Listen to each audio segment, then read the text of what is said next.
आइए हम लोग पीरियोडिक टेबल पे बेस्ड एक और क्वेश्चन करते हैं। इस टाइप के क्वेश्चन अभी बहुत ट्रेंडिंग में है, एग्जाम में पूछे जाते हैं। आपके प्री बोर्ड में भी पूछेंगे, बोर्ड में भी पूछेंगे। पहले आप देख लीजिए टेबल क्या बना हुआ है। यहाँ पर कितने एलिमेंट दिए हुए हैं? एक है G, A, I, D, E, B, H, C और F। सबका ग्रुप भी नोट डाउन कर लीजिए ध्यान से, पीरियड भी देख लीजिए ध्यान से। अब हम अपने पहले क्वेश्चन पे आते हैं। Which element will form covalent compound? कौन सा एलिमेंट होगा जो कोवलेंट कंपाउंड बनाएगा? तो कोवलेंट कंपाउंड बनाने के लिए क्या है कि उसके आउटर मोस्ट ऑर्बिट में 3 से ज्यादा इलेक्ट्रॉन हों,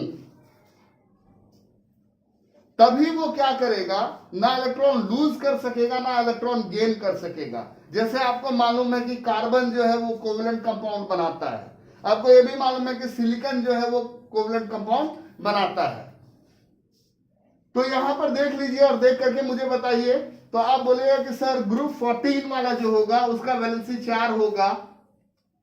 तो ग्रुप 14 पीरियड 3 में जो ये एलिमेंट है E, ये कोवलेंट कंपाउंड बनाएगा। तो इसका आंसर क्या हो जाएगा? E। एलिमेंट E जो है वो कोवलेंट कंपाउंड बनाएगा। अब फिर क्या क्वेश्चन पूछ रहा है? Which element is a non metal? Non metal होना चाहिए जिसकी वैलेंसी 2। तो नॉन मेटल वैलेंसी 2 वो आपको कहां पे मिलेगा? ग्रुप 16 में। ग्रुप 16 में ये आप देख रहे हैं। तो B जो होगा वो एक नॉन मेटल होगा जिसकी वैलेंसी 2 होगी। बेसिकली अगर ये सही से लिखा होता तो यहां पर ऑक्सीजन लिखा होता, वो तो ऑक्सीजन लिख देगा तो आप तुरंत से जान जाइएगा, इसलिए ABCD करके लिखा हुआ है। फिर बोल रहा है which element is a metal with valency 2। तो आपको पता है कि मेटल्स जो होते हैं वो ग्रुप 1, 2 और 3 में होते हैं। 1 ग्रुप में जो होगा ग्रुप 1 में उसकी वैलेंसी 1 होगी, ग्रुप 2 में जो होगा उसकी वैलेंसी 2 होगी। तो इसका आंसर क्या हो जाएगा? डी। डी जो है वो एक एलिमेंट है जिसका वैलेंसी 2 है। अब फिर पूछ रहा है out of HCF which has largest atomic size. आप H, C और F को देख रहे हैं, बोलता है इसमें सबसे बड़ा साइज किसका होगा? तो आपको पता है कि ग्रुप में ऊपर से नीचे अगर जाते हैं तो ऑर्बिट बढ़ता चला जाता है। ऑर्बिट बढ़ता चला जाएगा, इसका क्या मतलब है कि साइज बड़ा होता जाएगा। तो H, C और F में ये बेसिकली सारे इनर्ट गैसेस हैं, तो सबसे बड़ा कौन सा होगा? F। रीजन क्या होगा? while going down in a group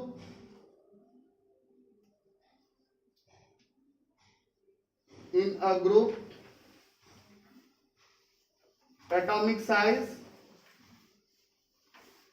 या atomic radius increases। ओके। अब बोलता है name the elements chemically similar in nature. ऐसे एलिमेंट का नाम बताइए जो केमिकली सिमिलर हैं।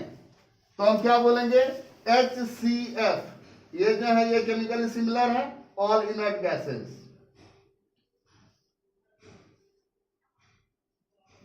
ये तो भाई जो क्वेश्चन पूछे थे उसका आंसर हो गया। अब अगर आपसे पूछ दे कि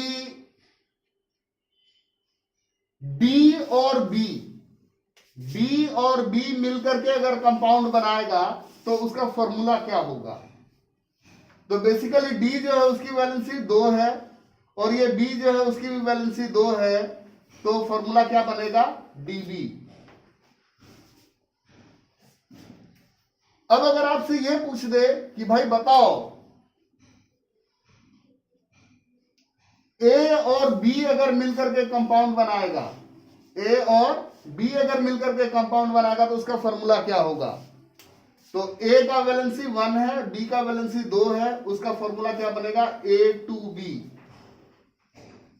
तो ये क्वेश्चंस तो यहां नहीं लिखे हुए हैं लेकिन फिर भी मैंने आपको बता दिया। तो यही क्वेश्चन बनते हैं यहां पर। और उसके बाद अपने क्रिएटिव माइंड को यूज कीजिए और एक्सप्लोर कीजिए। जो गिवन क्वेश्चंस हैं वो तो आपके हो ही गए, उसके अलावा आप और क्वेश्चन बना सकते हैं और उसके आंसर भी ढूंढ सकते हैं। Thank you.